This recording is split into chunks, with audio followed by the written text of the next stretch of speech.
Maybe the sound is off on the TV. Hello, everybody. I trust you are now muted. Shalom. I do realize that there must be new people in every single class, but please excuse me if I'm not introducing myself every single time. You want to find out about me? Stay after class. You want to find out about me? Go on the internet. There's plenty of stuff. Ask other people. And as we go, welcome Amy. I'm glad to see you there. And we will start with our PowerPoint presentation that will now go online.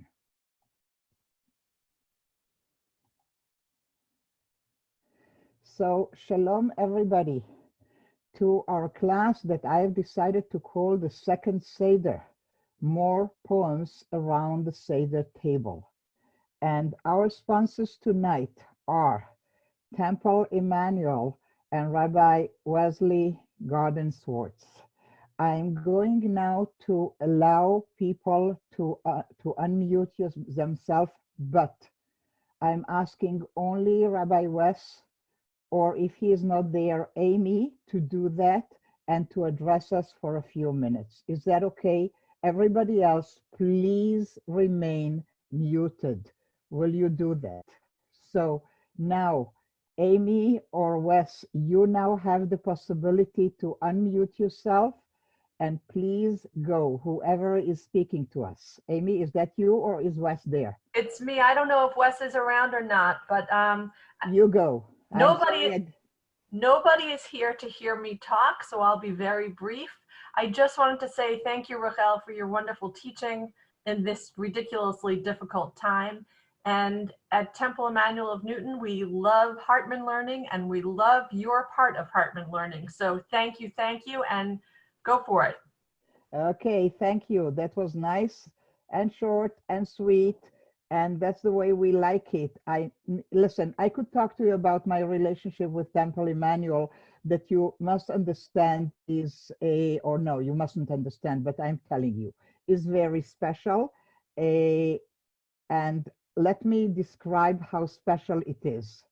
It is so special that when I come to Temple Emmanuel, which is now 8 years running, and when I'm introduced as when a session begins, Wes goes and takes the mic and said, ladies and gentlemen, Rachel. So by me, Temple Emmanuel is the place where they introduce me by my first name.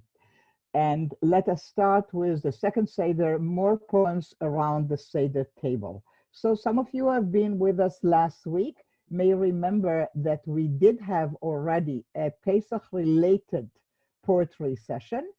And at that time, the title was, This Night is All About Poetry, because you know, part of the answers we give at the 4 questions is that every other night we eat both chametz and matzah, and this night is all matzah. So an Israeli group of people took that line, made it a title of a book, and called it This Night is All About Poetry, and created a collection, an anthology of Pesach-related poems. We are doing some of that collection, but I went already way beyond with my research to look at other poems. And let me tell you, if there is interest, and you'll let me know through the Facebook group or by emails, of a third Pesach session, we can still do that during the Chag, because I have plenty of material. Let us look at the page with the content for our meeting tonight, and you may notice that it has something unique. I actually placed a poem as a motto for our session, and it's called Every Morning by Aryeh Sivan. Amy, do you enjoy reading aloud? Because if you do, you know, no, I don't want to go through the unmuting and muting. I'll read it myself. I placed this poem as a motto even on top of the program, because I want for that thought to linger. If you're thinking especially about this year and how different the Seder is going to be, probably worth a 5th question, like how different is this Seder from all other Sederim? But look at Aryeh Sivan, who is a poet who just passed away a couple of years ago, a Tel Aviv dweller, interesting person, a lot of urban poetry. I taught some of his poems already at Hartman and will do some more, God willing, when we go back. Every morning, a person gets up on the shores of tomorrow's sea and asks himself to cross or not to cross.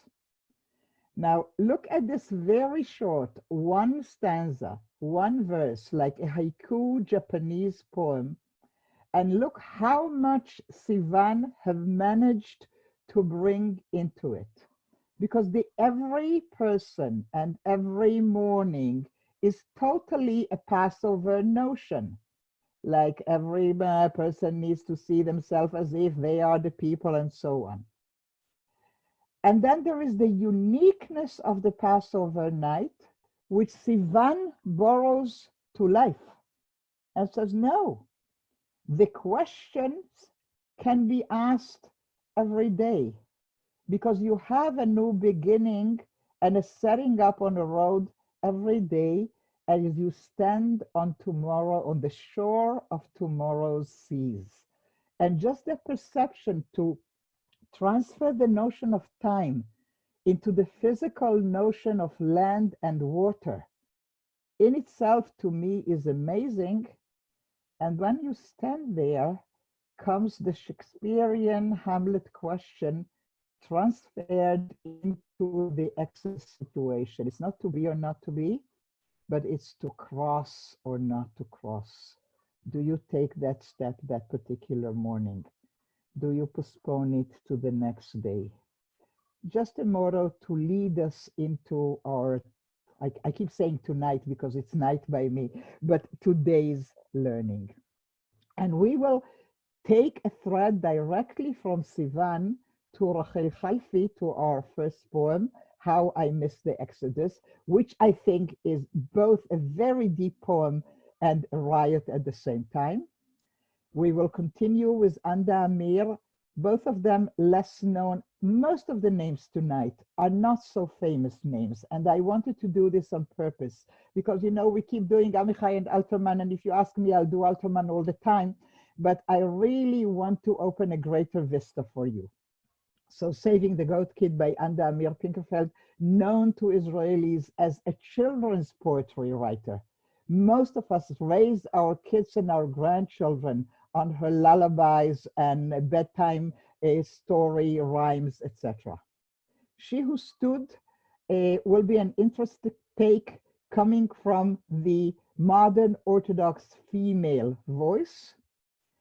Eli Eliyahu is also a very interesting and fresh contemporary voice that has poetry that relates to sometimes Mizrahi issues, and we'll get to meet him when we do our second Mizrahi session, but tonight something that is general, universal, and we'll come back to that.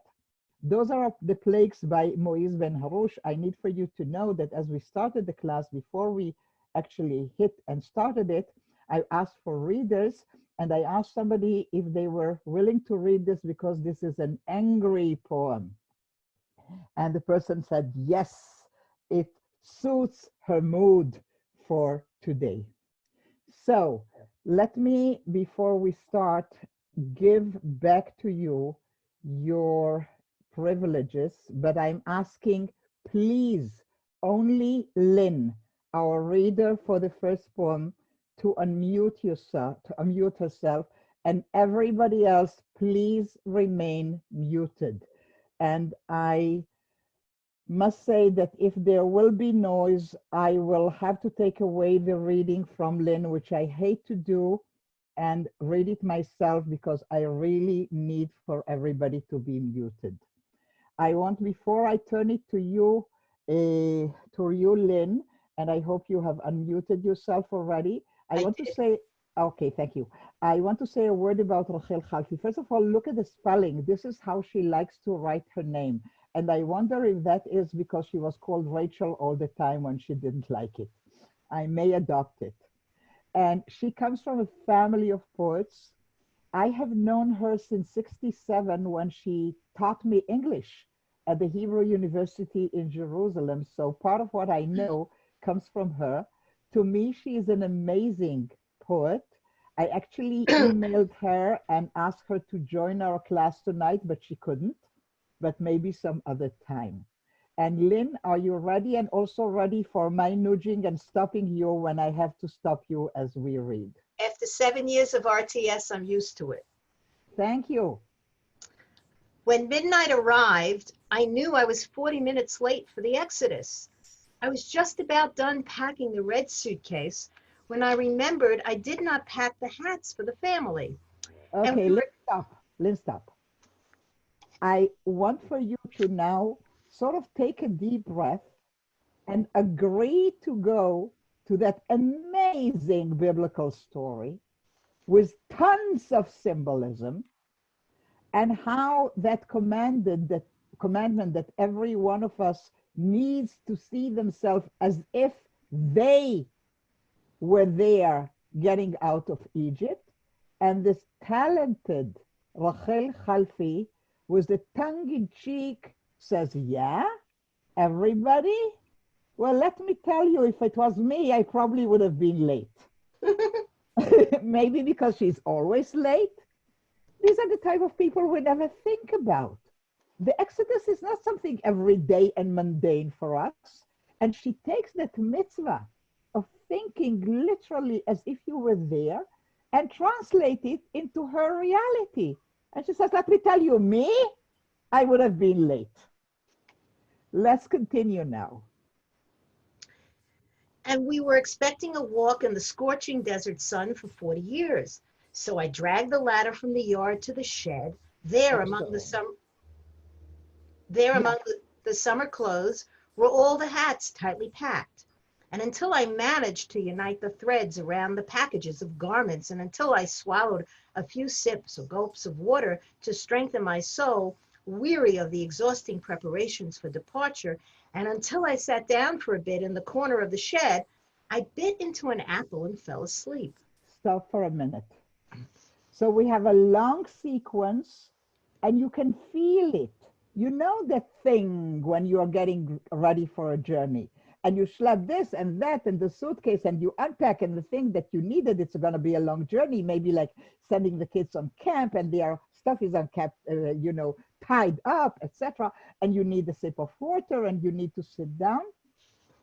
And then we go into the land of the symbolic, because in Jewish tradition, a woman eating an apple already will take you into another realm, okay? So she bit into an apple, and then she falls asleep. So the apple will transform you, if you wish, into a different level of understanding, insight into the situation. Please continue, Lynn. And when I woke up panicking, how could I fall asleep for an apple? How could I be beguiled by the snake? How come I'm still so gullible, not getting the greatness of the hour, the sign that was given, the destiny of the people? How could I... Just a minute. Look at these big words, because we just come from the water and the packing and the hat and the red suitcase and all this balagan. And then she allows herself a moment of transcendence, of which she wakes panicking that she is not getting it. That there is something happening that is huge, and she doesn't have the vocabulary.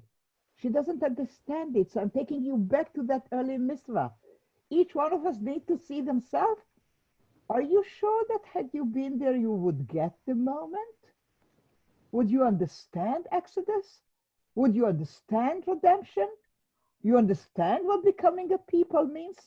And let me add a Rachel Korazim question. Do we now? Are we aware of these things happening around us, needless to say? Are we not waking in panic? Please continue, Lynn. The greatness of the hour, the sun. Okay. The greatness of the hour, the sign that was given, the destiny of the people. How come I did not yet get what a people is? What is destiny? What does it mean to reverse fate? And until I emerged from the hut and arrived running and limping while dragging along the red suitcase and everything in it, including the water skin and the hats for the whole family. And until I reached Hold it. Mhm. So look at this sort of shift, like pendulum movement from the reality that is like today, red suitcase and hats. Do we know that they have hats there? To the water skin that is then, to the greatness of the moment that is then and now. And we keep shifting with her, you know, like waves from one level to the other. Yes, please continue, Lynn. Until I reached. Until I reached the shores of the Sea of Reeds. All my family members, the whole people, all the neighborhood families who came out of the baked sand huts, all of them, including that bitch, you know, the one who made me lose the taste for lengthy wandering. Is it wanderings or wanderings? For Should be wandering, my mistake. Wanderings with the likes of her until I reached the seashore. Okay. Hang on. She is just trying to understand that she didn't get the idea of a people. And we think about the people of Israel. And just like we haven't thought about the woman who might have missed it, maybe we neglected to think about the bitch we didn't want to walk by. They didn't all love each other at the Exodus, did they? They were just normal people having to do great stuff alongside people they hated and thought they were bitches and whatever. So look at the beauty that Rachel Khalfi can really translate or give a midrash, if you wish, on the Exodus and take us to the minute details that suggest, you know, think of the complexity. Look at it as a tapestry with all sort of little details in it, including the bitch you don't want to walk with. Okay, let's continue. They were all far, far away, like pinheads in the deep valley and the dry land that gaped among huge waves. And when the waters returned with Pharaoh's chariots and his horses and horsemen, and the whole whirlwind of the Egyptian army, I could not jump into the water, since I don't know how to swim. And I am still carrying a post-trauma from that time when I drowned in the Nile and was rescued by a she crocodile. Okay, let's stop. Let's stop. Like, can you see one of the people getting out of Egypt being just right after some sort of therapy and having gone through a trauma, and then they're afraid to come by the sea? Maybe this is why she was late. And what is this crazy fantasy of being rescued by a she crocodile? And why is it more fantastic than being rescued by the Princess of Egypt, you know? Both are crazy notions. And she had a fantasy. She was afraid. She was really rescued by a she crocodile. We don't know, but the people back in Egypt, says Rachel Khalfi, they were people like us, with traumas and fears and weak dreams and what have you. And how could I face the water when I had this post-trauma from the time I almost drowned? Let's continue and conclude. No chance that I will manage to catch up with my people. There, on the other shore of the sea, there was no chance I will make it. A tired, solitary woman, downtrodden with a red suitcase. There was no chance I could gulp down the hugeness of the dry land that meanwhile had turned into a giant tsunami wave. No chance whatsoever. I could not raise my voice and yell, "Wait for me, just a minute." My voice filled my head, echoing. Bouncing against its walls, it would not be heard anyway. I stayed where I stood, my mouth wide open. I was frozen as a salt column freezing a shout from hundreds of years ago. This is how I missed the great exodus towards redemption. I did not cross the sea nor the dry land. I did not even get wet by water. This is how I never left Egypt. This is the last line. Please mute yourself, Lynn. Thank you for an amazing reading. We couldn't have had a better one. I really loved it, and thank you so much for it. And I would like for you to now look at this additional little text that I put on for you. The repetition of the Mishnah mitzvah. In every generation, a person must regard himself as though he personally had gone out of Egypt. Hey, Mishnah, and what if he didn't? And what if it was a she? And what if she had traumas? And what if she couldn't catch up with the others? And did they wait for everybody who lingered behind? And was there somebody who didn't want to leave? Just the complexity. And I think there is no better year or time to read a poem like this that makes us look at people separately and not just the whole people together. And this is the call I think that we get from Rachel Khalfi tonight. And I really, really hope that you have enjoyed it, because I really love her poetry and I like for others to love it as well. I wish I had time to let people speak, but I'm looking at our attendee list, and so can you. There are 231 entries into our class, and that means we are near 300 with many, many places that have 2 people. So I'm just asking people who would like to comment to note down what you would like to say, because you remember that I am staying after class with those who want to speak, and then there will be a few less, and maybe we can speak some more. And I'm going to move to the second one. And this one I have kept for myself to read for a reason. Anda Amir Pinkelfeld is a person of my childhood. She's a person of me being a young mom, and to some extent even a little bit of me being a savta, because some of her children's books linger, and even my grandchildren, although we do have many new children's books, as you must have in your country and your different countries. But for example, this one, Hadubon Pala Savon, the teddy bear swallowed the soap, is all about helping kids, you know, to have fun at washing up and using soap and all that. And the illustrations by Yossi Abulafia are totally contemporary, while Anda Amir Pinkelfeld is long not with us. Like many Israelis of her generation, she comes from Galicia, from Eastern Europe, and she writes poetry. She also edits books. But the poem about saving the goat kid there is something unique about it. And I would like for you to know a part of her biography, which is pertinent to that. At a certain point, immediately after the War of Independence, which is 48, 49, and for many years until she retired, over 20 years, she worked for the Ministry of Defense in the department that deals with the commemoration of soldiers, fallen soldiers.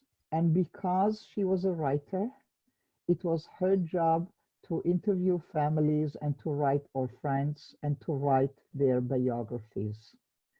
And when later on Israel creates this internet site, the Yizkor, that is about every single soldier who fell in battle in the wars of Israel, the pages dealing with the early years were written by Anda Amir.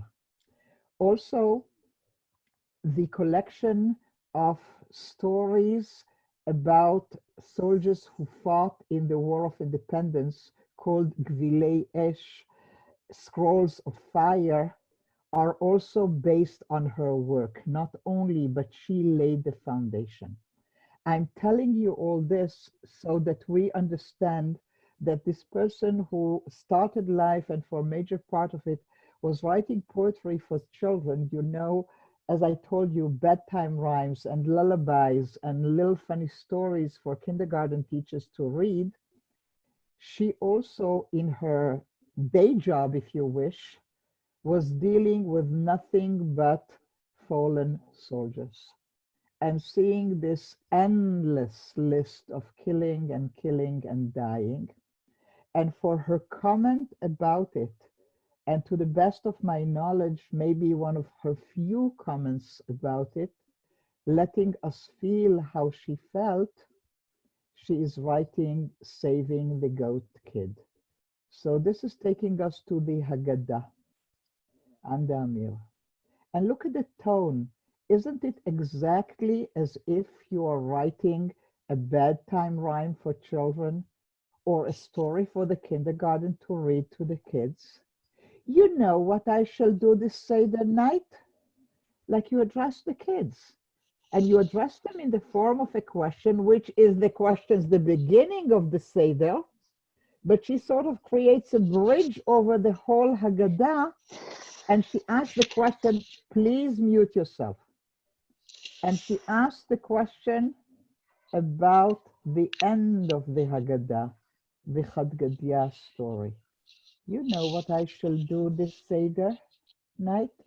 I will hide the Haggadah kid. The cat will not know at all where it is and will not eat it. It will come and say the kid is not here. And you hear it's totally a children's story. The dog will not avenge it. Not the stick, nor the burning fire, nor water, nor even the goring ox.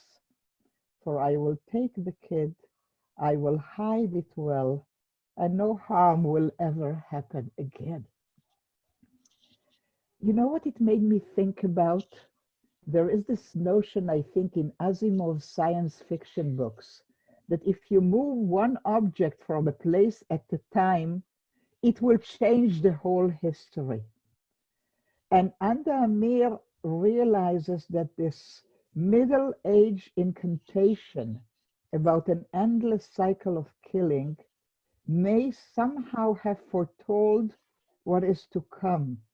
So she is going back to the beginning of mythology, and she will do the one little act. She will hide the goat kid. And if she saves the goat kid, if she saves the kid, then the cat will not, and the dog will not, and all the way to Malach Vavet. All you need is to hug and hide and protect the kid, and everything will be fine. To me, this is an extremely touching poem. It is this totally sense of helplessness, of not being able. I even chose this particular picture where she had this very sad look on her face, and I can see her day after day writing up the histories and the stories of these kids who were not saved, and ending up with this. And it could very well function as a children's rhyme, but my God, it is not. It is not at all. It is a very serious Israeli, maybe not only Israeli, woman's attempt to change, to hold back, to hug, so no ill, no harm will ever, ever happen. I would love to have a discussion, but I cannot, so I'll just take a deep breath and we will turn the page and leave Anda. And I'd like you to look at a picture that we have from Annie Haggadah, and it relates to one of the songs we sing, Vehi She'amda. I trust you know it and even can sing it. But I'd like for us to read the English translation with the beautiful picture of a Haggadah. And it is this, he. The Hebrew has the feminine gender, of course. It's not who, it's he. And what is the he? The Torah that has stood by our ancestors for us. For not only one enemy has risen up against us to destroy us, but in every generation they rise to destroy us. But the Holy One, blessed be he, delivers us from their hand. So look at the issue of the she figure who stands up, and then the deliverance from God to freedom. And now I'm taking you to the Galilee, to a place which is Oranim. Oranim is a sort of a college and also used to be a teacher's seminary, but the midrasha in Oranim has lots of educational activities. I've worked with them in the past. They do a lot of things with Jewish communities. I think they actually do something with the Boston Israel Haifa exchange because they are near Haifa. I think Roberta, who works there, has been to Boston a couple of times. One of their many activities is to do joint secular religious or Orthodox or modern Orthodox activities together to explore this Jewishness of secular Israel, the Israeliness of more observant Israel, etc. And here is the result of a group of women who created a totally women Haggadah. It comes from the Orthodox side of Israeli society. I wanted you to see the pictures of the women with covered hair. One of them is a sort of like a kova, a hat, but the other is a more traditional headgear. And they are starting to create, this is like something that started 10 years ago, up till this year where nobody had those things, but they had on the 1st of Sivan, the beginning of the month of Sivan, which we just had a few days ago, a women's Seder at the Midrashah at this college. And it's out of those darim that this text evolved. So they take the expression, she who stood, and now Talia Glaser, who is one of the initiators of this group, gives us this poem. And do I have a reader for it? Did I ask somebody to read it? Because I don't see a name. Yes. Yes. So please unmute yourself, and all the others, please mute yourself. You got me? Yes, go. Okay. Hang on for a minute. Raya Dreben, please mute yourself. Hi. Please do. If you don't know how, I will. You got me, Rachel? Yes, yeah, now go. Please read. Okay. She who stood. She who stood and cleaned and washed and shined and kassered and immersed in boiling water and held it to the fire and got deeply burnt with caustic soda and ruined her clothes with bleach and cooked and broiled and baked and prepared 6 Seder plates and set a table for 30 guests and laundered and ironed clothes for the holiday. She who stood and served and cleared the meal.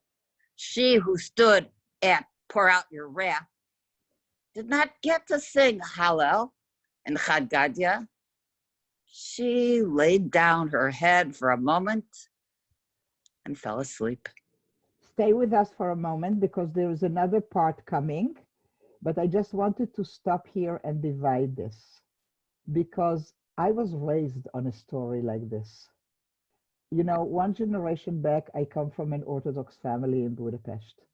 And my mom told a story about her mother, my grandmother, whom I was fortunate to have enough to have until age 8, that she was exactly like this. She always fell asleep at the Seder table. And how my grandfather used to be mad at her for doing that. And how she tried so hard. So when I saw this poem, it was so like, wow, it really happens. They work so hard that they fall asleep. And now comes Talia Glaser and concludes the poem. And will you read it? Me? Yeah. Okay. And Miriam, the prophetess, came to her in a dream. She came to have a sip of her cup and said to her, hang on. So in this Seder, it's Miriam who has a cup, not Eliyahu. Did you notice that? We are changing the Seder. It's now Miriam who has a cup at the Seder. Excellent. Please continue. She said, daughter, has the time of your freedom not come yet? It's in your hands. You are the manager of the home, and a good manager does not do everything herself. She delegates. Delegate tasks to your family, each according to their age and ability. Yes, that includes your husband. Accept the fact that not all will be perfect. That's part of your freedom. You can even assign tasks to your guests as well. So you too can say, we all recline. if you learn to run your home like this, Pesach will be your time of freedom. And maybe next year you'll stay awake till Chad Gadya. Okay, so I'd like to pay attention here to two things beyond the general story, which I love, okay? To switch the classical, traditional she who stood, which was Torah, to the woman who stands and cleans and kashers, etc. And again, the very detailed things of how a Seder comes into being, which is great. But also I like to pay attention, and the Miriam cup, but I like to pay attention, particular attention, to the moment if you learn to delegate and not kill yourself, one of the things that will happen is that it will not be perfect. And that is part of your freedom. And I'd like for every single one of us, I was going to suggest women, but I think it applies to men as well. How many times have we placed ourselves in a position that we'd rather do everything ourselves because we do not trust anybody else to do it the way we think is right, the way we think is perfect? And Talia Glaser, beyond the feminist message, has here, I think, a message to all of us who may have this need to totally control everything. Do I know something about it? I'm practically looking in the mirror as I say this. And to let go. And to accept that maybe the glasses along the Seder table will not be in a straight line, God forbid. And I will die. No, I will not die. The Seder will be fine, even if the line is crooked, you know? And this ability, again, that we see along all the poetry that I have shown you so far, to look at the minute details. Freedom is not the big thing that woman didn't get. It's just, you know, it's just to be free of the compulsion to do everything and to be able to look right. But the last thing is the most touching to me. If you manage to do that, maybe next year, she knows it's not going to happen this year. She knows how hard it is to make it happen.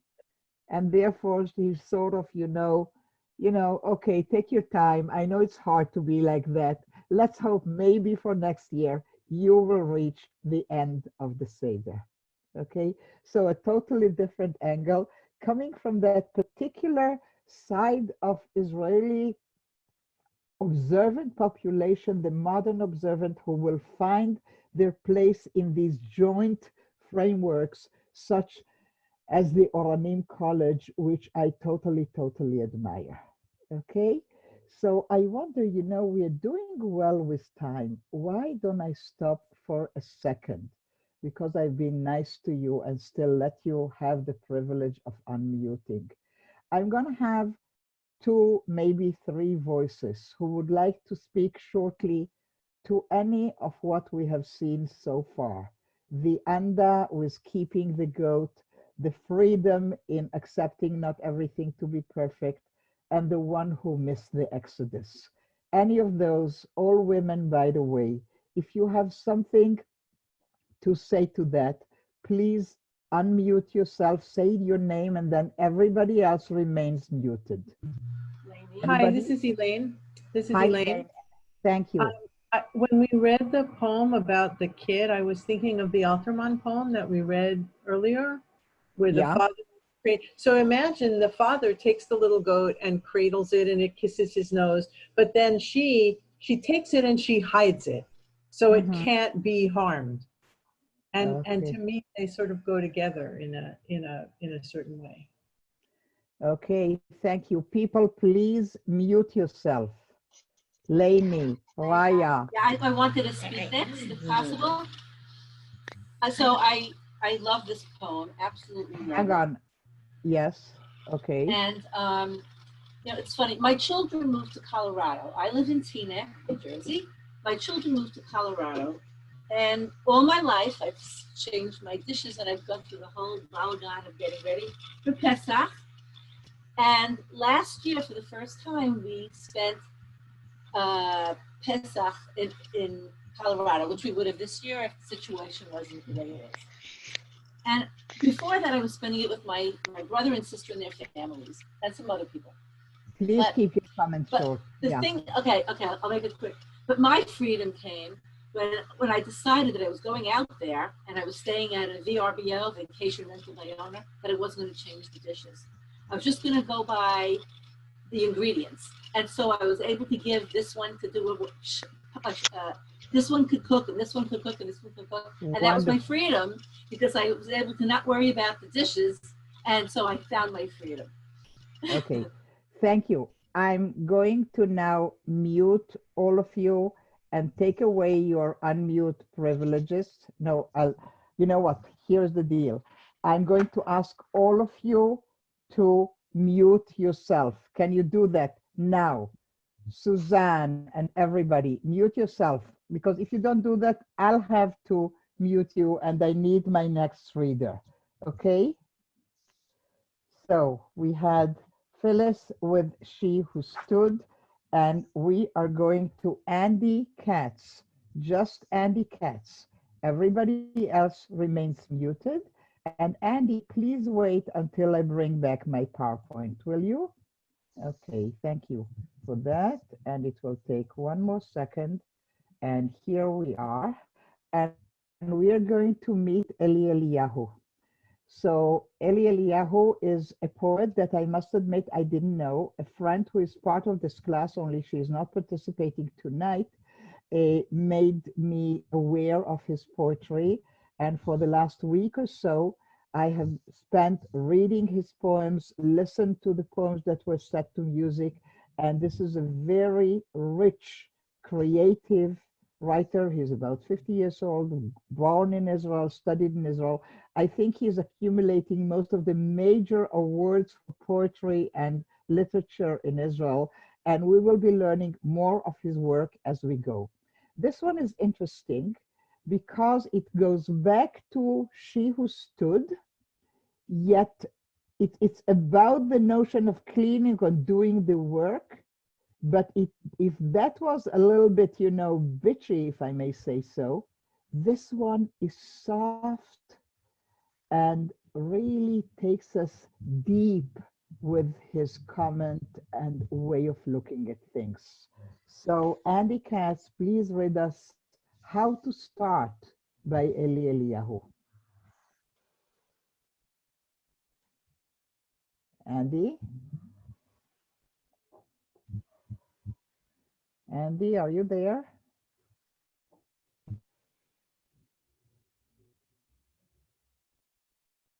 Okay, so let me try once more. I am now allowing you to unmute yourself, but everybody else remains muted. Okay? It was mine. Okay, I'm coming back to the PowerPoint. Give me a sec here. And we are back to Ellie and now. I'm sorry, my mistake. Okay. Go. How to start. Okay. How to start. Maybe I should start cleaning up my life. Start. Okay. So look, just from the first sentence, Andy, I'm sorry, you know I'm stopping you. That's okay. Just from the first sentence, if the Talia Glaser poem was literally about really wet your hands and the caustic soda and clean the house and clean the dishes and change everything and kill yourself with that, from the first line, the notion goes in a different direction. It's not about cleaning the dishes.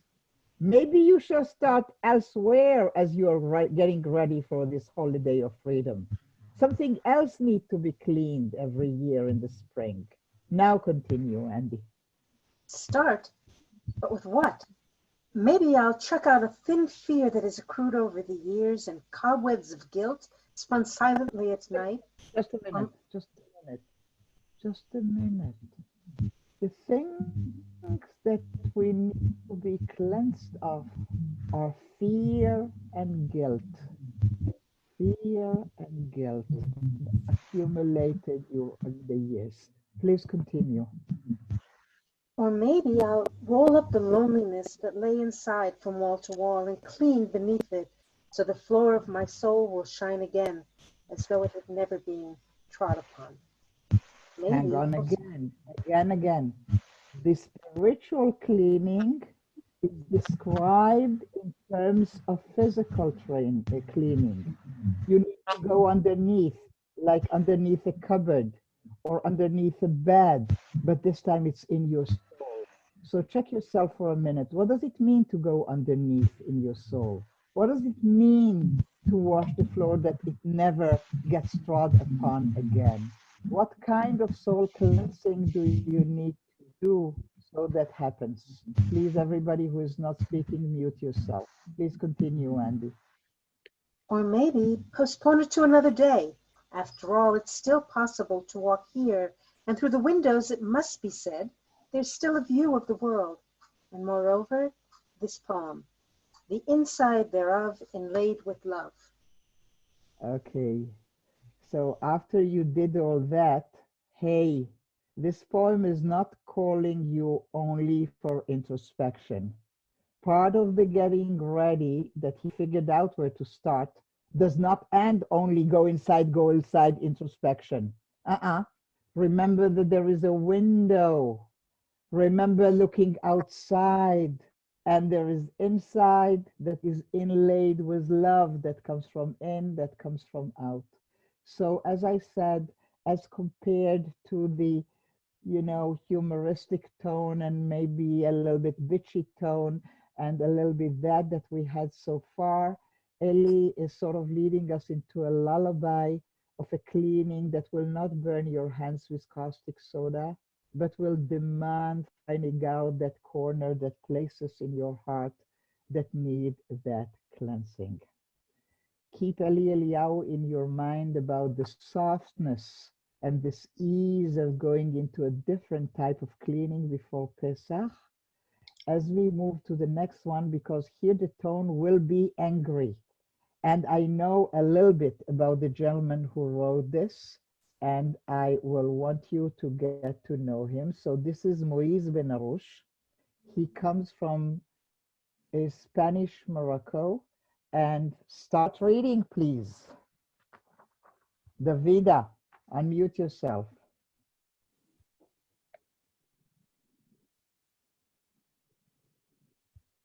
Can you do that? You cannot. Let me check if I can help you. Yeah, you can unmute yourself. There is no problem. I let you do that. Just get ready. Do you have the text or do you want to see it on the screen? We'll No, I go have the both text. ways. Okay, go. The plagues. Those are the plagues. And there was the plague of birth, the plague of parents, the plague of teachers. Hey, slowly. The plague of birth. And there was the plague of birth, the plague of parents, the plague of teachers, and the plague of uncles, the plague of family, the plague of Arabs, the plague of Aliyah, the plague of Zionism, the plague of Jews, the plague of helplessness. And for every plague I was struck by on land, I was struck with 50 others in the sea and 250 above the sea, until my wife came, held me, hugged me, and showed me all the beauty in the world, all the beauty above the plagues. Oi. Now, I know Moise Ben Arush a little through my son. Moise Ben Arush is the winner of a very important Yehuda Amichai Award for poetry in Israel. And the book for which he got the award, who is drawing on our board? Do we have kids playing there? Could you please stop it? Okay. He won the Amichai Award, and the book for which he got the Amichai Award was published in the publishing house owned by my son at the time. So Uri became friendly with Moise. He put me in touch with him, and this is how I learned about this intellectual who made Aliyah from Spanish Morocco and find it very, very hard to find himself a place and a space in Israel. To this day, he writes in Hebrew, but also in French, also in Italian. He has a very universalistic culture. And I'd like you to see and to appreciate the tension between the two very different parts of his poem. He uses the symbol, the metaphor of the plagues in order to go over his life. And he starts as if in the therapist's room to describe the difficulties of all his life. There was the plague of birth and the plague of parents. So you can see this teenager in the room of the therapist complaining about the big problems because of his mother, because of his father, because they are fighting, because who knows what, they don't understanding. And then the teachers, that in itself is terrible. And uncles, the big family, you're facing the Seder, have to meet all those people, you don't like them. And then you live among Arabs, that was a difficulty. And then Aliyah, you think that was easy? That was even more difficult. And this whole idea of Zionism and Jews maybe fighting each other and your total helplessness to do anything about it. And then he goes into this counting, the endlessness, the repetitiveness of it. And for every plague I was struck by on the land, I was struck with 50 others in the sea and 250 above the sea. And now again, take a deep breath. And there's a whole shift and a change. And 250 above the sea until my wife came, held me, hugged me, and showed me all the beauty in the world, all the beauty above the plagues. And you can see this total shift of life when a person finds a true love, and that love of his life, his wife, makes him look at things totally differently, and nothing at all is worth the trouble, and all the things he thought he was so miserable for stop being that, because everything she did was above the plague. Now, I don't know how many of us are fortunate to have that experience in life, to have lived through one or more difficult periods of disappointment, bad relationship with friends, with family, with background, with politics, and then a person appears in your life and changes everything. And it's worthwhile, even as we think and just use the metaphor of the plagues and the redemption, which is the basic metaphor of Pesach, to turn it, as Moïse suggests, towards our own life. So if remember, Sivan took us from the everyday Pesach experience.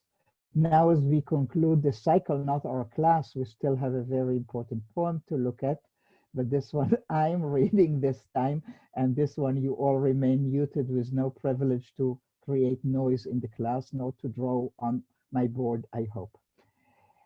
So we saw a whole cycle of, I think, mainly individual looks. All these poets, but Anda, are contemporary. They're still with us, they're still creating.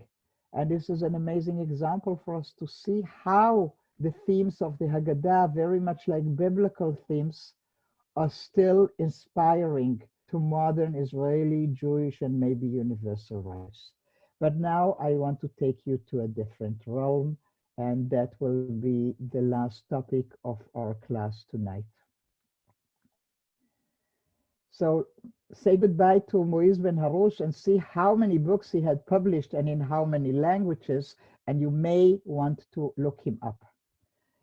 And now we come to Chava Alberstein, and I need to take you to the year 1989.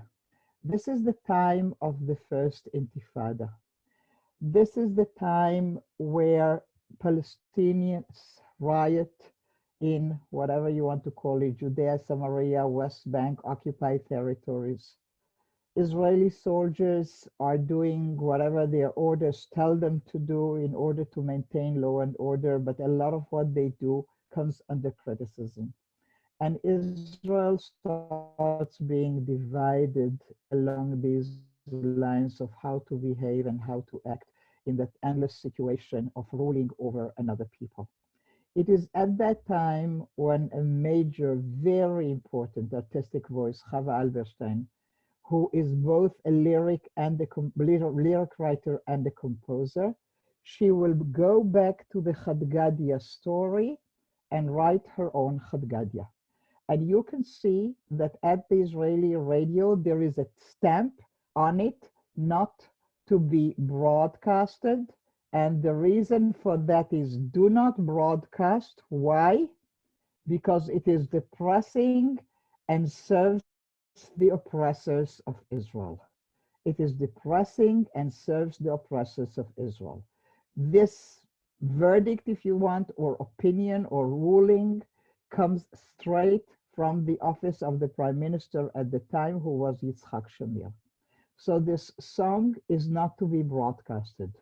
Now, let me be clear about it, and I do a session about different types of censorship in Israel because they existed and still exist in our country, and artistic censorship, that there are different levels of it. And the fact that as a song or a piece of art is forbidden to be broadcasted on the radio, it does not mean that we will not hear it, because these artists have shows and they appear in clubs and they appear at major events, and that was not prohibited. So I want you to understand the power of censorship in Israel, but still it could not be broadcasted on the radio, which is a thing, and also which will tell that a singer like Chava Alberstein will not be invited to perform by certain parts of the Israeli population. So let us start looking back at the wording of this. I did not put it on the screen, so I hope you have your text with you. And anyway, a major part of it is the classical Chad Gadya story. So I'm reading slowly that which you know. Our father bought for 2 zuzim, one kid. Our father bought a kid for 2 zuzim. So the legend says. The cat came and preyed on the kid, a little kid, a white kid. The dog came and bit the cat that preyed on the kid that our father bought for 2 zuzim, one kid. Go down that side, and I'm going to the last verse here on the first side, left-hand side. And the ox came and drank the water that had quenched the fire, that burned the stick, that beat the dog, that beat the cat. The cat that ate the father bought, our father bought for 2 zuzim, etc. And the slaughterer came, and then I'm jumping again. Then came the angel of death and killed the slaughterer that had slaughtered the ox, that had drunk the water, that had quenched the fire, that burned the stick, that beat the dog, that beat the cat, etc. Our father bought for 2 zuzim, and now we come to the part that matters. Why are you singing Chad Gadya? Spring has not come yet. Passover isn't here. What had changed for you? What had changed? So first of all, notice that from the theme of the Chad Gadya, which is at the end of the Seder, we are now moving with Chava Alberstein, who is questioning herself, to the beginning of the Seder, to the Manishtana, what have changed. So don't rush me to the end, will you? I want to take you back to the beginning. Why are you singing Chad Gadya? What has changed? I myself have changed this year. And on all nights, I have asked only 4 questions. Tonight, I have another question. How long will the cycle of horror last? Hunter and hunted, beater and beaten. When will this madness stop? And what has changed for you? What has changed? I myself changed this year. I used to be a sheep and the calm kid. Today I'm a leopard and a predator wolf. I've been a dove and I've been a deer. Today I do not know who I am. Our father bought for two zuzim, one kid, one kid. Our father bought a kid for two zuzim, and we are starting again from the beginning. So here I present you with Jewish text from the Haggadah that becomes the metaphor for a political statement. And Chava Alberstein got the reaction that Israel thought she deserved for that by asking questions and doubting the ways our life is run in Israel. However, years go by, we couldn't hear it for many years, then slowly it came back on the radio. Years go by, and you know, other songs come in and we have other protest songs. And then about 10 years ago, a choir called Rana is created in Jaffa, where I live. A joint choir of Jewish and Arab women who have adopted Chava Alberstein's song and now singing together in Hebrew and Arabic. And a few years ago, when they started on the Memorial Day for the soldiers and the victims of terrorist acts, that is done jointly by bereaved Jewish and Palestinian families, they normally have this choir sing at the end of the ceremony.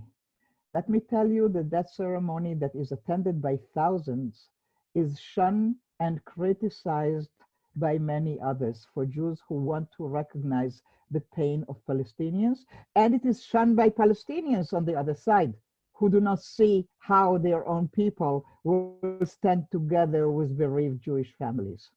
And yet they do, and yet they have this choir. So it took me a bit on the internet, but I found a rendition of the Rana choir of Chad Gadya with English subtitles. So bear with me for a moment. This concludes our teaching, but well, do not leave, please, because I'd like to conclude this with some information about sessions coming up. So give me the time that I need to find that which I want you to listen to.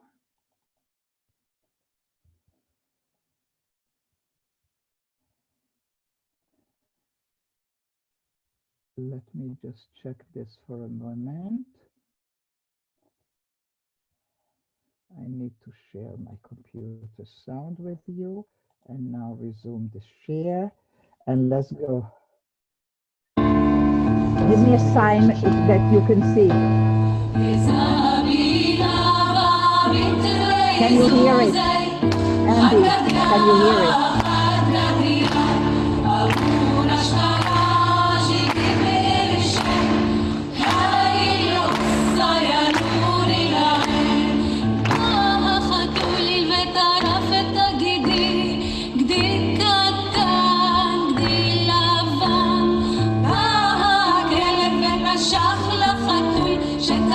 Somebody to show me with your hands whether you can hear it or not.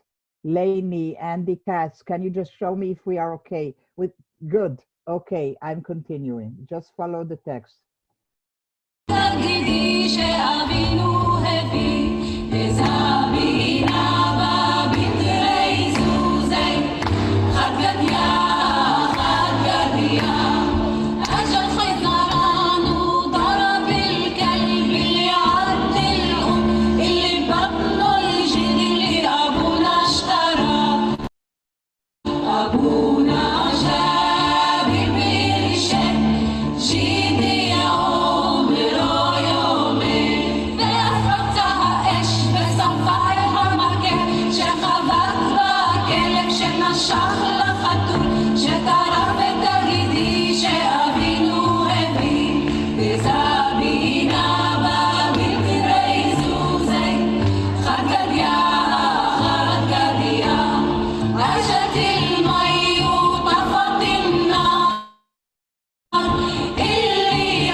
And as I'm finding my way back to our PowerPoint, I'm thinking that this may be the largest audience that any of us will be spending a Pesach experience with this year.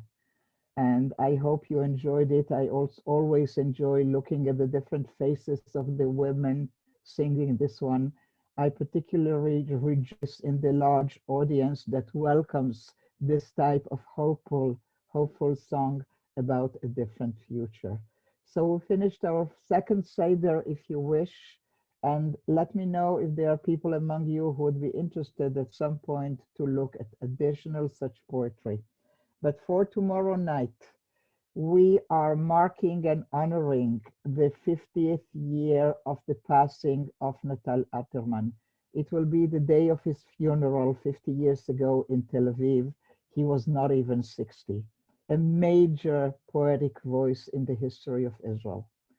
And he left behind volumes and volumes of poetry and literature, and yet most people remember him for the Silver Platter, a poem that is ritually read on memorial services for the fallen soldiers in Israel. But it has a very interesting story behind it. So tomorrow night, the Silver Platter, the story behind the birth of an Israeli poetic icon. That is our plan, ladies and gentlemen, as we are taking leave of those who need to go. And those of you who want to stay, I am here in class. Thank you for all of you who attended this session. And I'm looking forward to see as many of you as can do it tomorrow in the following nights. We have a whole program with us. So tomorrow, the Silver Platter, we will be doing dialogues with God in modern Israeli poetry. We will be doing a session about Chernichovsky. Lots of beautiful stuff. You can see it on our Facebook page. There'll be in about an hour after we are done another posting for tomorrow. There'll be emails to the sponsors who can put it on your synagogue sites. Look out for friends who are not on Facebook and who need your help to get access to the text. Worst comes to worst, email me. I still do it if you need me to do it, okay? Do not hesitate. It's easier for me if you don't. But if you do not have another solution, please write to me. I will send you whatever you need sent. Have a wonderful rest of the day in California and nice evening in the East Coast, and Laila Tov to the Israelis. Lots of live singing on Thursday with 2 Chazaniyot already we have. I'm waiting for those who want to check out to do just that. And for those who want to stay for a bit of a conversation, we will do that shortly. We were at the top, 239 entries tonight. We are keeping up the numbers.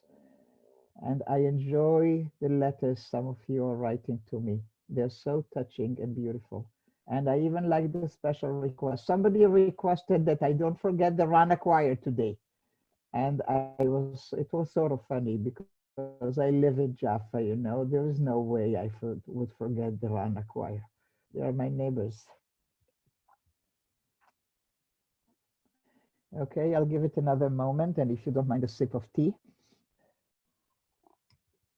Let me tell you now, we have a routine with Yossi because I don't like to drink very quick. So he brings a fresh cup in the middle of the session. He has his alarm set for that, and he brings me the cup of tea every evening in the middle of the session, which is really nice.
Hi, I am back. How many stayed? 94. Thank you for your patience.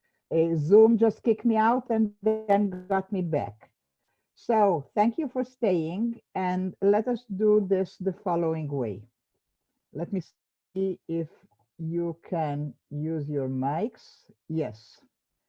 At this point, I gave you back your unmute privileges.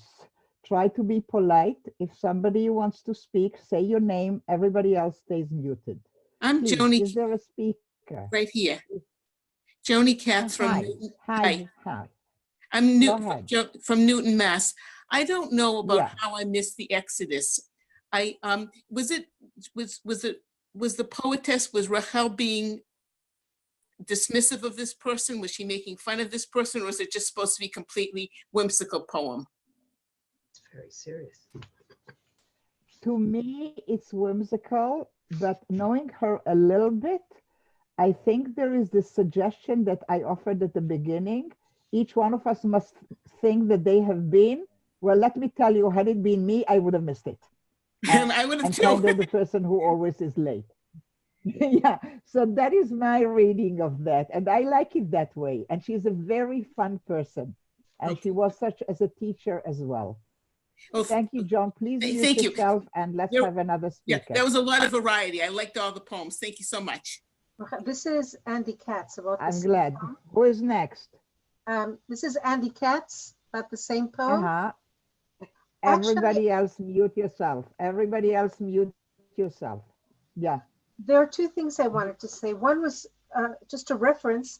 I think she, in the lines that, and I'm still carrying a post-trauma from the time when I was drowned in the Nile, etc. I think this is a reference to Lilith, who was coming, I don't know the whole story, but the crocodile was a sacred animal to the Egyptians, and Lilith was there, and she was very scary. And she was talking about Eve. There may be some kind of Lilith connection here as well. That's one thing. I don't know. The other I love thing that. Pardon? Yeah, the second. Yeah. The second was, I have a little bit of a darker reading of the poem without knowing the author, but I see it as some kind of criticism of diaspora Jewry. They missed the Exodus. If we're all supposed to be at Sinai, they also missed becoming part of the Jewish nation. They weren't in the desert with everybody else. And therefore, they were out of it, and they were busy with material things. They were getting their red suitcase ready. They were worrying about that. I don't know the poet. I don't know whether she thought of that, but that's the thing that struck me, that it's not just we were all supposed to be at the Exodus, we're all supposed to be at Sinai. Okay, so let me tell you the following. I know very little about Lilith mythology. So if you are saying that the crocodile is a symbol, I have to accept it. And please, just go and look it up. Sounds very reasonable. As for the being late, missing the opportunity, not making it diaspora Jews, let me tell you the following. Not a yes or no, because none of us knows, But the suggestion of missing the moment, all the way from the Kabbalistic Tzfat story, about the Hasidim who go out to welcome the Shabbat, and then they hear the voice, the time has come, Mashiach is coming, and they say, let us just call our wives. So our history is full of missing the moment mythology. So I do not think it only reflects on the tension between Israel and diaspora Jews. I think it's a way more universal thing about missing opportunities that they are there, not getting it. Okay, that is more my reading, but thank you for your comments. And let me have somebody else just say your name if you want to make a comment, and then everybody else remains muted. Rachel, Lynn Heller. Yeah, Lynn. Okay, hi, Lynn. Hi. In the poem Saving the Goat Kid, I'm wondering whether she's hiding the kid, whether it's not a sort of reference to hiding the afikomen. And when you find the afikomen, there's a prize. When you find the kid, what happens? Is there an irony here? Find the kid, he gets killed. When you find the kid, it gets killed.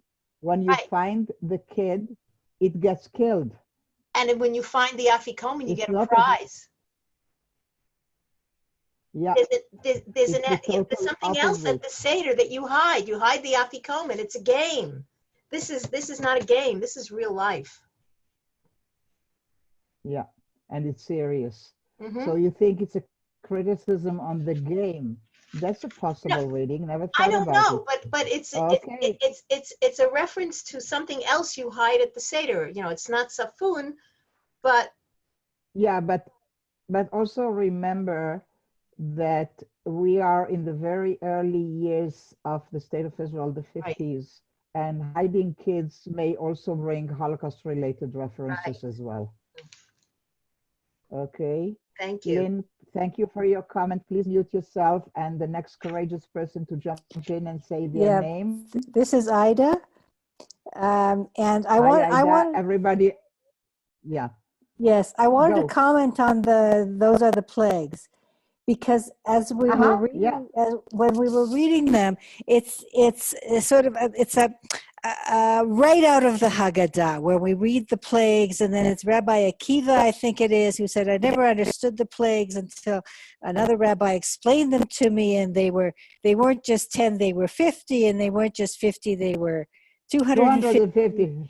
Yeah. And I thought it was such an interesting parallel, and I have to go back to the Haggadah because I don't remember what the next paragraph is. It certainly isn't until my wife came. I know And that, so, but you know what? That would be an interesting thing to look into. So why don't you do that and write to me? okay. Korazim@gmail.com. Thank you. Please Yeah, okay. mute Thanks. yourself and let's have one more person. Be courageous enough, say your name, jump in. Wendy. Hi, Wendy. Everybody else remains muted. Yeah. Hi. It's just the poem about missing the Exodus. Uh-huh. When she was talking about packing the case, I immediately thought of the people in the Holocaust. Yeah. Who just had to quickly think about what to take, what to stick in a suitcase with very little time, not knowing what they were going into. Those were the kind of thoughts I was having. Wow. Yeah. Also, the red color brings back, you know, the Spielberg movie with the red coat. Yeah, it always works on us. I know, doesn't it? Yeah. Thank you, Wendy. Thank you. Please remember to mute yourself. And I'm looking for the next person to jump in and say their name. Arlene, just unmute yourself, say your name, and go. Hi, Arlene Chernow in Sherman Oaks, California. I loved How I Missed the Exodus. And I loved the whole sort of women's point of view that you brought in today. And the way I read this is, to me, there's more than one Egypt in our life. And I kind of see a lot of personal Egypts. And so maybe I crossed the sea on some things, but you know, there are all those pictures that I never looked through the boxes. And, you know, I miss the Exodus. Who is the person who shared their desktop with us? Will you stop doing that? Will you stop doing that? The person who shared their screen. Okay, I just did that. Oh, okay, guys, just stop doing that. You know, stop sharing your screen, will you? Okay, Arlene, continue. I'll just disregard. Well, I think that was it. To me, I thought of multiple Egypts in my life. And and you know, like maybe I crossed the sea on a bunch of things, but there are those things at which I just never quite get to it. And that's it's a very personal, narrow reading of it. But I certainly identified with packing the suitcases. Oh, I forgot that. And to me, it was just very personal, and not big. It was just very small, and I mean, not small, but just very personal. And I really liked it. Thank you. Personal is big enough. Personal is very big. Thank you, Arlene, for sharing that. Please remember to mute yourself, and let's have one more speaker. Raquel, this is Ned Holstein. Yeah. Can you help me with how to start? Because it starts with maybe I should start cleaning up my life. It's very powerful. The theme is very introspective and important. And then near the bottom, all of a sudden or maybe postpone it to another day. It seems like such a cynical transition, or maybe cynical isn't the right word, but it seems like it's just destroying the power of what came first. Could you talk just about the last 5 or 6 minutes? What I can say, and I didn't want to go all the length with that, but if the whole move towards introspection ends with procrastination, is that not part of the things we need to address ourselves to? That we have this big motions, I will do that and I will take care of it, and then it ends with postponing it. And that too is part of a psychological cycle of making the decisions about taking care of yourself and then going the whole cycle, maybe tomorrow. So yeah, there might be an element of I don't know, cynicism maybe is the good word. Could be. It's a possible. Yet I love the softness of it and the invitation after the anger all around in some of the other poems and the bitchiness, as I pointed it out. Okay. But thank you for your question. And the name on your screen says Sherry Moss. So please repeat your name because I didn't get it. I'm Ned Holstein. Yeah, I can see Sherry, but I guess it's not you. This is Okay, please remember to mute yourself so we can have one more speaker. Please just unmute and say your name. Pnina, go. Unmute yourself. Do you know how to do that? Yeah, I know. Thank you. Okay. Thank you for the lesson. I enjoyed it. I just wanted to know the Hebrew names, if you have, of the poem Saving by Anda Amir. Is it... להציל את תקדים מהאגדה. תודה. And the second one, about יציאת מצרים, is this the name, Rachel Khalfi? Yeah, what about her? Is that the name of the poem? I didn't get it in English or in Hebrew. In Hebrew, yeah, but you have it in Hebrew. I sent it to you in Hebrew. I didn't see. You didn't get the text? Oh. I didn't see it. Maybe it was there. Maybe it was there. I didn't see it. I saw the Aryeh Sivan. I saw in Hebrew. No, on page 3 you have איך פספסתי את יציאת מצרים. Okay. Is that all, Pnina? Yes, thank you very much. You are more than welcome. Please mute yourself. Do we have another? Please mute yourself, Pnina. Thank you. And do I have another comment? Just unmute yourself and say your name. Thank you, Pnina. Anybody? Anybody wants to make a comment?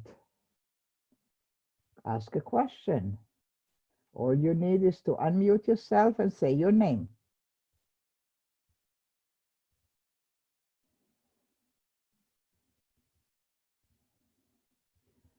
Batya, great to see you there.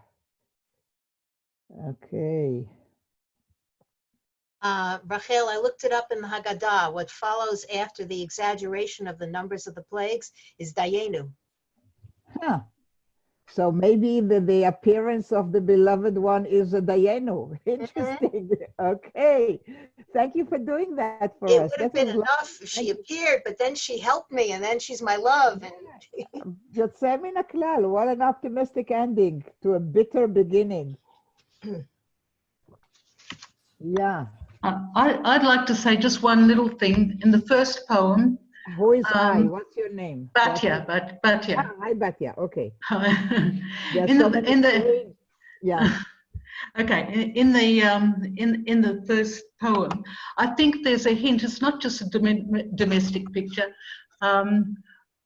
It's not just a matter of feminine freedom. My grandmother also fell asleep at the table. That's all I can remember every Shabbat. Yeah, and so did mine. So did mine, apparently. Yeah, but I get a hint there. Of women not being allowed into religious ritual as well. Yeah. Oh, absolutely. So, but yes, from that group comes now the creation of the alternatives. The women seders, etc. And you know, you live in Israel, Batya, and you know about all these changes. Right. Yes, no, and I know about Oranim too. Yes. Yeah. So Midrashet Oranim is very strong on that. Yes. Also Alma, also Meshiva Ruach in Jerusalem, lots of places. Yeah. Thank you for your comment. Please remember to mute yourself. Anybody else?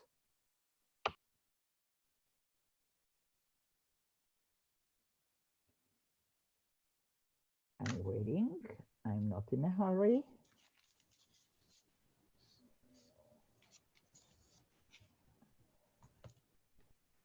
Okay, so I think if that is the case, thank you very much for being with us. Please come back whenever you can. Lots of interesting programs. Check the program on Facebook and you will see tomorrow is Silver Platter. Come back for that.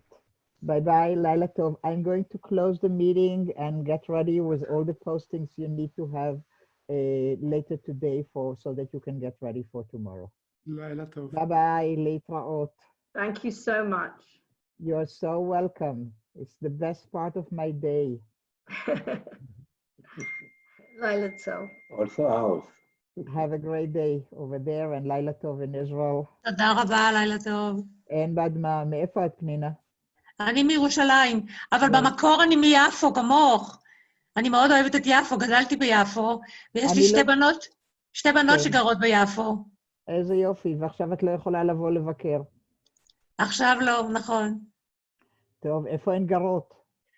אחת גרה ביהודה הימית. כמה? ליד גלי צהל, 14. למה, גם את גרה שם? יהודה הימית 71. אוי, מה את אומרת? וואו, איזה יופי. יש לי תלמידות שלומדות אצלך ומעריצות אותך, ולכן אני הגעתי לשיעור. כל הכבוד, יופי שבאת, תביאי עוד חברות. אני דרך אגב הולכת לפתוח בשבוע הבא קבוצה בעברית. באמת? יופי, אז אני אשמח לשמוע על זה. אני אסתכל בפייסבוק שלך ויהיה כתוב? כן, אני אעלה לשם הודעה. בסדר, אני לא יודעת אם זה היה היום או מחר, אבל תלוי כמה כוח יהיה לי עוד הערב. יופי. אני התחלתי להשתמש בזום, גם בשיעורים שלי, רק לפני שבועיים שמעתי על זום, ואני עדיין, אני מתפעלת מכל הדברים שאת מעלה, וזה, אני צריכה מישהו שילמד אותי לעשות את זה. אם את מכירה מישהו, תשלחי אותו אליי. נינה, תקשיבי. כן. האימייל שלי, תרשמי לך את הטלפון שלי. או, נהדרת, רק רגע. כן, בבקשה. 0526. כן. 130, 108. תצלצלי מחר בסביבות 11, כי אני בדרך כלל עובדת מאוחר, לא, ב-11 יש לי שיעור. תצלצלי מחר בסביבות 12 וחצי. 12 וחצי? יופי. ואני אעשה לך שיעור דמה ואני אדריך אותך. וואו, איזה מקסימה. ממתי את גרה ביפו תמיד? 10 שנים, קודם גרתי הרבה שנים בסביבת ירושלים, בגילה ובמבשרת. אז החלפנו. אני מיפו עברתי לירושלים, ואת עשית הכיוון הפוך. אני מאוד אוהבת את יפו. תודה. Let me go back to English, because it sounds so nice to speak. Oh, I'm sorry. I can speak English. My husband is from England. Okay. We can all speak English, otherwise we wouldn't be here. So thank you for being here, and I'm looking forward to see you in any of our next classes whenever you are ready. Please check yourself out, and I'm closing the class. Thank you. Bye-bye. You are more than welcome. My pleasure.